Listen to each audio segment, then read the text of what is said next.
I'm Aaron Jordan with my first election in Mason Times. Coming up, you'll hear from Laura Fenger on her campaign for the Mason Public School Board. Why are you running for school board? And it's an interesting question. This is my 26th year teaching, and I ran for school board 5 years ago and won, and so I was on the school board. I find it very interesting to be part of it because I'm able to look at issues from both sides and see the different perspectives. And so it's been interesting both as a teacher because I can bring back, what I've learned as a board member, but also on the board I can, use what I've learned as a teacher. So I've been very happy with the Mason Public Schools over the years and very pleased with the education my daughter's got. And so this is a way for me to give back to the community. Laura Fenger is a 6th grade language arts and reading teacher at Leslie Middle School. Laura lives in Mason, and both of her daughters attended school in and graduated from the Mason Public School District. What was the biggest thing that you learned as a member of the school board? Boy, that's a good question. Just the difference in being on the school board is more looking at the policies and the overarching procedures, whereas being in the classroom, it's putting all of that into place, and so it's a different look at things. With Mason's population rising, what do you propose for the school with possible new students and the possibility of overcrowding? That's another good question, and we actually, when we closed, when we repurposed Cedar, because it isn't officially closed, it's being used for other things, we did consider that sort of thing because obviously population can come and go, and so Cedar actually, the way it's configured, we could put students back there and continue to grow in the district. What do you think the biggest successes for the Mason School District are? Oh, there's many. I have been so impressed with their elective programs or their related arts or their extracurriculars, the band, the choir, the art classes do just a fantastic job with the different products that they put out and performances that they do.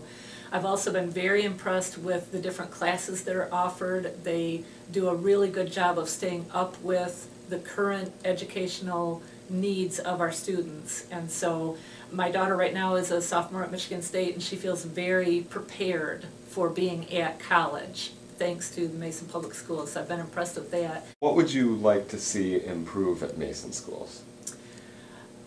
The money. Quite honestly, if we could just have a year where we're not having to cut the budget. That's the one part of being on the school board that I really don't like, is cutting the budget, because it's one thing to decide that this class is old-fashioned or outdated and needs to be changed. It's another to say to somebody, we want to keep you on, but we just don't have the money to, and have to lay people off and cut programs that are valid working programs. So if we could have more money, that would make a big difference. And that all has to do with the economy? Yes, and if the state could give us more foundation allowance, then that would help. Our population going up is going to help that, because for every student that we add, that adds some money to us, but it would be nice if we had a little more from the state. What do you think that your biggest strength is as a teacher and as a board member? And what do you think your possible weaknesses are? I would say I have a real passion for working with students.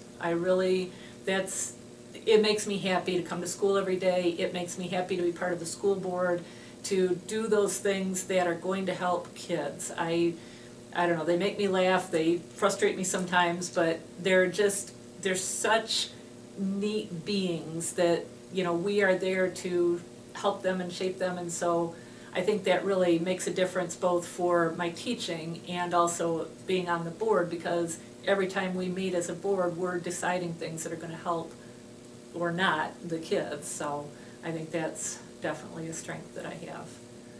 And weaknesses, I don't know, I guess I get too busy. Give the voters a few reasons on why they should vote for you. Well, I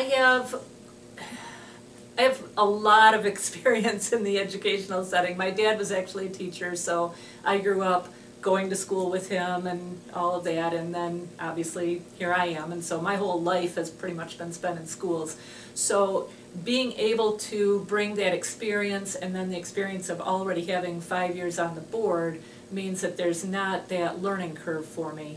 I can simply, walk in and continue with what we've been working towards. Are those some of the key differences as well between you and some of your opponents? Yes and no. There's several other incumbents that have been on the board actually longer than I have. So, they have the board experience, although they're not in the educational setting. And then one person that's running is not an incumbent, so he doesn't have the experience on the board and the experience in education. When asked if she had anything to add at the end of the interview, Fenger said she wants people to get out and vote on Election Day. If you don't vote, then you're leaving it up to somebody else. The 2012 general election will be held on Tuesday, November 6th. For more election coverage, you can go to our website, news.jrn.msu.edu/elections2012. In Mason, Aaron Jordan, My First Election in Mason Times.